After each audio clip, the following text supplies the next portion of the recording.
enjoying myself here at WERUradio on the club Chit Chat. So what we gonna chit chat about next? Your name? Her name is Rewop, just so y'all know. For those people who don't know who Georgia Me, they don't know the curriculum vitae. That's my word. You can use it later. Curriculum vitae. That's your resume. What your job is. Thesaurus around here. How about that? Why don't you tell us, educate us on who Georgia Me is? Well, I always say this, nobody famous but Jesus and Michael Jackson. So my name is Tamika Harper, born and bred on the west side of Atlanta, Georgia. Public school education, always at the top of my class, hood celebrity.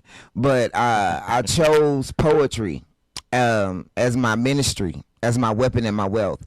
And it has led me to not only do six seasons of Deaf Poetry, to be a catalyst member of the Broadway Tony Award winning cast, to travel the world representing Atlanta, Georgia, and the west side of the ATL Zone 1.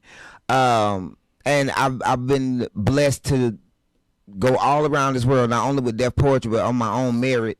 I have a Tony, a Emmy, a Kaumba, a Peabody, a BAFTA, NIP Award for the Nipsey Hussle Awards. What else I got? Black Girl Magic Award. What else I got? I respect all of the Bob Marley Fest. Every time I'm honored, I be sitting around going, I should be getting honored soon. You know what I'm saying?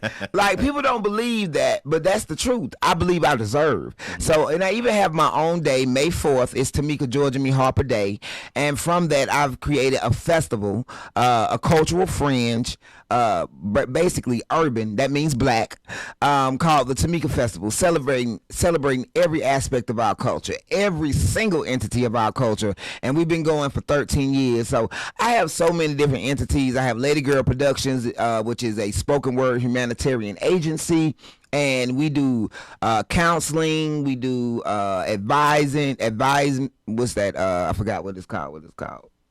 Consultation. Yeah. I need my thesaurus right now. That's all right. And we do shows and lectures and workshops and all over the planet. And we produce shows. Anything you need, call me. I'm the plug. And what else? Adam's Rib, which is the most amazing collection of collective of amazing female poets from around this country.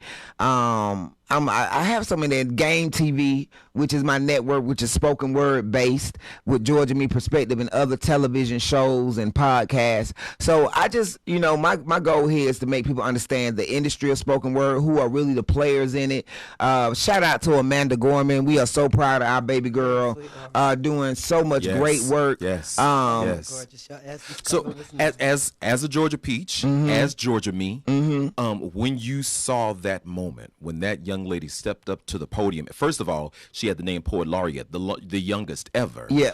Well, she's the youth Poet Laureate. Yes. It's 2 positions. She's the first one. I did not know that. Yes, they created a position and she's the first one to have it. Okay, see, history. I'm getting educated while I'm here. How did that feel when you saw her as a poet yourself step up to that podium and just light up that whole facility? Well, first off, I was scared because a lot of time poets be trash at the inauguration. On God, you know what I'm saying? So I was so grateful that she was excellent. I was so grateful that she had amazing prose, and the way she delivered her word, it was awesome. And she looked like black girl, like she went to the beauty supply and bought everything. Okay, all the barrettes and banners. She had all the black girl magic going on. Shout out to Food for Thought, who is one of her coaches out there in LA, who she has been working under. And shout out to my boy Spitterverse, C-Bone Jones out there in LA. So we was very, I got a lot of calls who was hating on the little girl.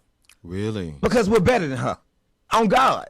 Everybody I know is 10 times better than her. There are levels to this. But this is what they got to see. Well, so and she's still young. She got a lot to grow. Yeah, it's gonna be that.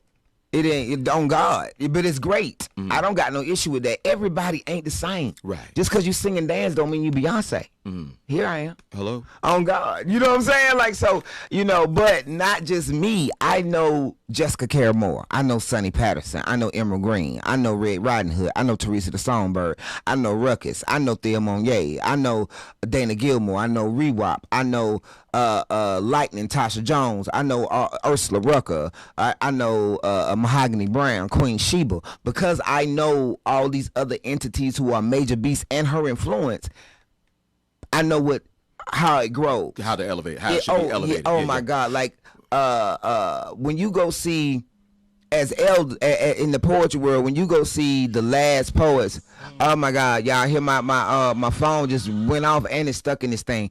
When you go see the last poets, they're even better than they were 30 years ago, and then in their 70s and 80s. That's just how amazing they are. Now, when you start writing, when you go into your process, is it something that provokes you? Is it something that you prey on? What is your process? I write by inspiration or desperation. Define that. Explain. Inspiration comes when I am like, just can't help it. Like, oh my God, I got to get this out. This got to come. Desperation is when I have a deadline, commission work and stuff like that. You know what I'm saying? A check. So that's how it comes. Or it don't even have to be a check involved. I have a responsibility or a commitment. So that's how it comes. It be like it's like birth. It has to come. And sometimes it's painful. Sometimes you'll be sitting there writing and crying at the same time. You know what I'm saying? Sometimes those tears don't come till you're performing it, and the emotion of it hits you. So that's my process, and I trust my pen. I tell all poets, trust your pen. Your word ain't for everybody. Right. But it's for who it's for. Right, exactly. You know what I'm saying? So now we're about to get into one of your pieces that you did. It's full body potential. Well, it's actually full figure potential, but they name it all kind of things. They call it Little Debbie Snacks. You know how people be doing your poetry. You know what I'm saying? What's the name of that song with Jesus in it? Big Draws. I remember this white lady on Broadway. She was one of our PR people, and she'd be like, "I love it when you say big dog." I say, "I don't say big dog. I know I'm country, but." Yes, Jesus.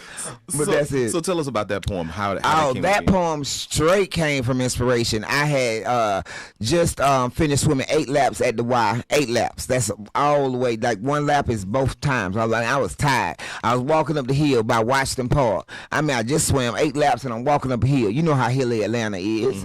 So I'm walking up the hill and some heifer lean out her car and she say, "Lose weight." Wow. It's okay. A coochie stink and a mama don't like her. Okay. Wow. So I get home and I call my best friend Amira and I'm crying.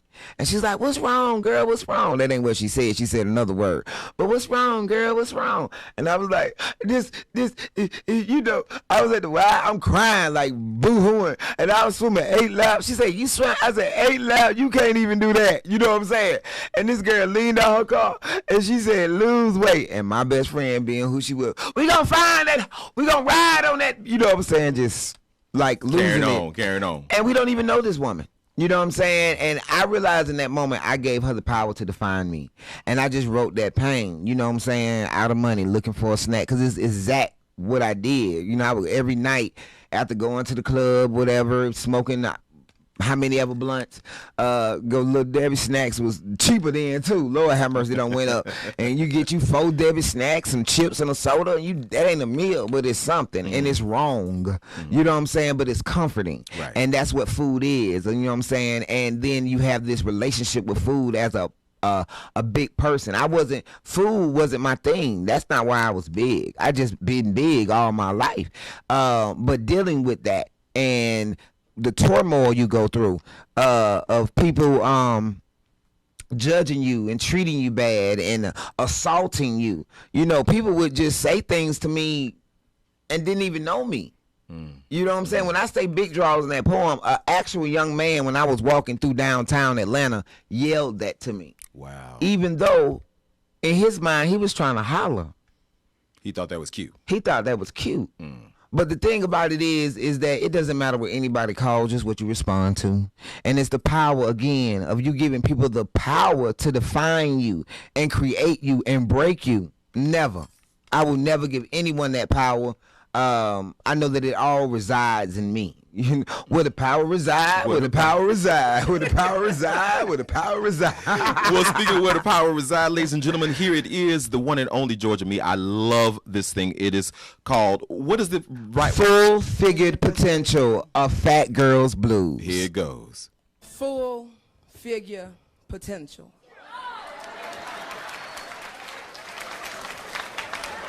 A fat girl's blues. Out of money, looking for a snack. Then I see little Debbie's face on a pack. Smiling, enticing me, inviting me to have a taste. With haste, I race to the destruction of my waist.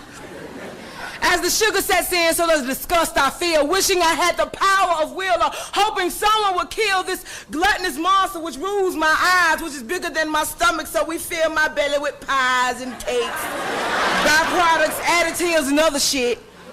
It's hard for me to quit. Sweet salt, quick hit.